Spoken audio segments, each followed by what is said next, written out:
बिस्मिल्लाहिर्रहमानिर्रहीम। अस्सलाम वालेकुम। 11वें पारे में अल्लाह रब्बुल इज़्ज़त ने सूरह तौबा के बाकी आयात में जहाद की फजीलत ही बयान फरमाई है। ग़ज़वा बदर का भी जैसे जिक्र पहले आ चुका कि कैसे बहुत थोड़े से लोगों ने अल्लाह ताला की नुसरत के साथ कुफार के एक बहुत बड़े लश्कर को शिकस्त दी। ग़ज़वा तबूक का जिक्र आया है कि कैसे मुनाफ़िकीन की एक जमात ऐन वक्त पर मुख्तलिफ बहाने बनाकर पीछे रह गई और उज़र घड़ने लगी, लेकिन अल्लाह ताला ने नबी पाक सल्लल्लाहु अलैहि वसल्लम को अपने फ़रिश्ते के लिए सब हकीकत उनकी बता कर रख दी और मुसलमान आखिरकार फ़तह याब ही हुए। अल्लाह ताला फरमाते हैं कि जहाद हर मुसलमान मर्द पर फ़र्ज़ है और उसके ईमान का हिस्सा है। अल्लाह ताला फरमाता है कि मोमिनीन से अल्लाह ताला ने जन्नत के बदले उनकी जान और माल को ख़रीद लिया है। हमें चाहिए कि हम अल्लाह की राह में ज़रूर जहाद करें। इसी तरह अल्लाह ताला ने फ़िरौन के लश्कर का जिक्र फरमाया अगली आयत में कि फ़िरौन जो था वो मूसा अलैहिस्सलाम को तंग करता था, खुदाई के दावे करता था। मूसा अलैहिस्सलाम ने उसको बहुत ज़्यादा दावत दी दीन हक़ की तरफ, लेकिन वो उनको तंग करता रहा, उनकी जान के दरपे हो गया। तब मूसा अलैहिस्सलाम अल्लाह के हुक्म से अपनी कौम के जो लोग उन पर ईमान लाने वाले थे उनको लेकर उस इलाके से निकल गए। रास्ते में एक समुंदर आया जहाँ से वो गुज़रना चाहते थे। फ़िरौन का लश्कर उनके पीछे था, लेकिन आगे चूँकि पानी था तो वो गुज़र नहीं पाए। तब अल्लाह के हुक्म से उन्होंने अपना असा जो था, जो लाठी थी, वो पानी के दरमियान में मारी, जिससे पानी दो हिस्सों में तकसीम हो गया। ऐसा समझ लें कि जैसे दो पहाड़ और उनके बीच में एक वादी। हज़रत मूसा अलैहिस्सलाम और उनके जो हवारीन थे, उनके जो साथी थे, करीबी दोस्त थे, वो तमाम लोग अल्लाह के हुक्म से उसमें से गुज़र गए। लेकिन जो फ़िरौन का लश्कर फ़िरौन की सरबराही में उसमें दाखिल हुआ उनका पीछा करने के लिए, तब पानी अल्लाह के हुक्म से दोबारा दोनों हिस्से आपस में जुड़ गए और वो रास्ता ख़त्म हो गया।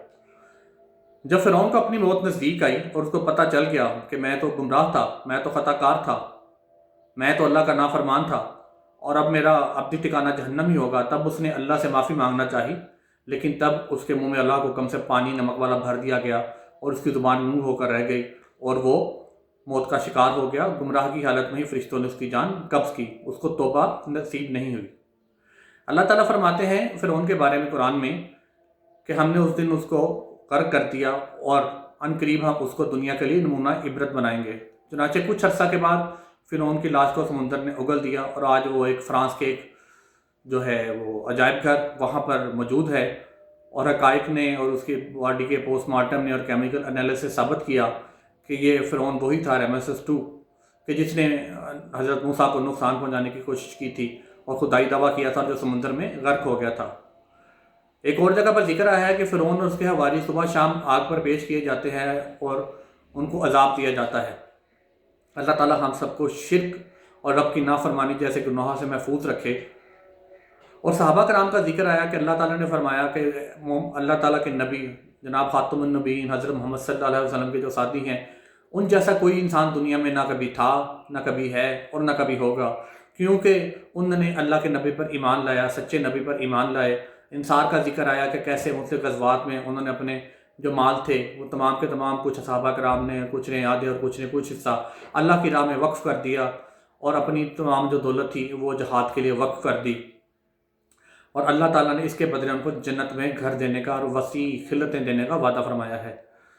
अगली आयत मुबारक में हज़रत यूनुस अलैहिस्सलाम की कौम का जिक्र आया है। हज़रत यूनुस अलैहिस्सलाम की कौम भी गुमराही में भटकी हुई थी और तब अल्लाह ताला के अज़ाब का वादा उन पर आन हुआ।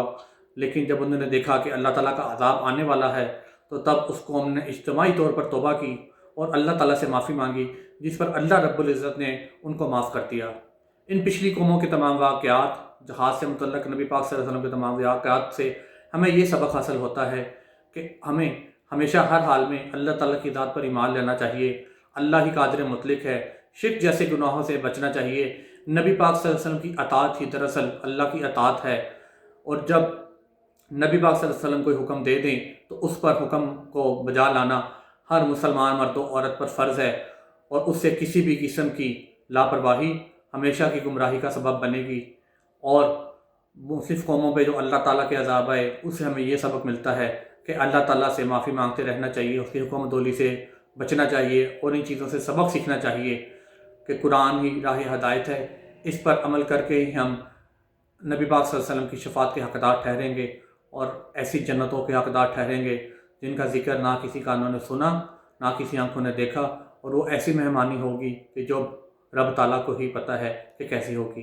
اللہ تعالیٰ اس رمضان میں ہمیں مزید برکتیں اور رحمتیں سمیٹنے کی توفیق عطا فرمائے۔ آمین یا رب العالمین۔ السلام علیکم۔